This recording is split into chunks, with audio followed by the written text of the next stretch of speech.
Hi friends, മിരൂസ് മീഡിയടെക്കിലേക്ക് ഏവർക്കും സ്വാഗതം. ഇന്ന് മലയാള അക്ഷരത്തിലെ ഔ എന്ന ചിഹ്നത്തിന് പ്രാധാന്യം നൽകുന്ന ഒരു പ്രവർത്തനമാണ് നിങ്ങളുമായി പങ്കുവയ്ക്കാൻ ആഗ്രഹിക്കുന്നത്. ഔ എന്ന ചിഹ്നം ചേർന്ന് വരുന്ന ഒരു പദവും ആ പദം ചേർന്ന് വരുന്ന ഒരു വാക്യവുമാണ് നിങ്ങളുമായി പങ്കുവയ്ക്കുന്നത്. ഏവർക്കും വീഡിയോയിലേക്ക് സ്വാഗതം. കൗശലം. കൗശലവുമായി ചേർന്ന് വരുന്ന ഒരു പദമാണ് ഇന്ന് നിങ്ങളുമായി പങ്കുവയ്ക്കുന്നത്. കുറുക്കൻ കൗശലത്തോടെ നിന്നു. മറ്റൊരു പദം നമുക്ക് നോക്കാം. മൗനം. ടീച്ചറിനെ കണ്ടപ്പോൾ കുട്ടികൾ മൗനമായി ഇരുന്നു. അടുത്ത പദം കൗതുകം. കൗതുകം എന്ന് പറയുമ്പോൾ തന്നെ ഔ എന്ന ചിഹ്നം നമ്മൾ നന്നായി ശ്രദ്ധിക്കുക. ആ ചിഹ്നം ചേർന്ന് വരുന്ന വാക്യം ഒന്ന് ശ്രദ്ധിച്ചേ. ആ വാക്യത്തിൽ ഔ എന്ന ചിഹ്നം ചേർന്ന് വരുന്ന പദം ഏതാണെന്ന് കണ്ടെത്തിയോ? എല്ലാവരും ഒന്ന് പറഞ്ഞു നോക്കിയോ? എന്നാൽ നമുക്ക് ആ വാക്യം ഒന്ന് വായിക്കാം. വഴിവക്കിലെ കടയിലെ പാവ കണ്ടപ്പോൾ കുട്ടിക്ക് കൗതുകം തോന്നി. ഇതുപോലെ നമുക്ക് ഇനി വരുന്ന ഓരോ പദങ്ങളും ശ്രദ്ധിക്കുക.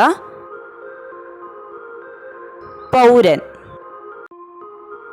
അയാൾ എൻ്റെ രാജ്യത്തിലെ ഒരു പൗരനാണ്. കൗസല്യ.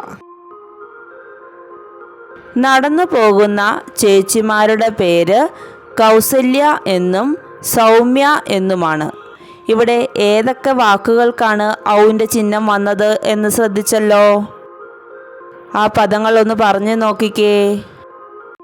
ഓക്കെ, ശരിയാണ്. കൗസല്യയും സൗമ്യയും.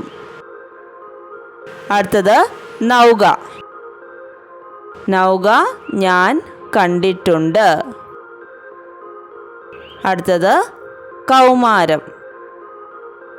ഇന്ന് വിദ്യാലയത്തിൽ കൗമാരക്കാർക്കുള്ള ഒരു ക്ലാസ് നടക്കുന്നുണ്ട്.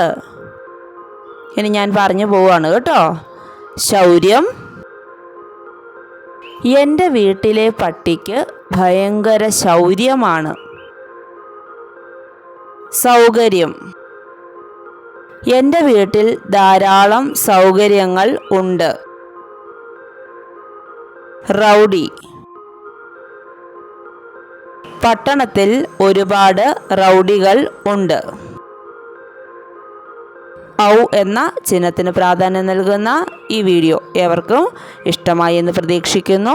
വീഡിയോ ശ്രവിച്ച ഏവർക്കും നന്ദി.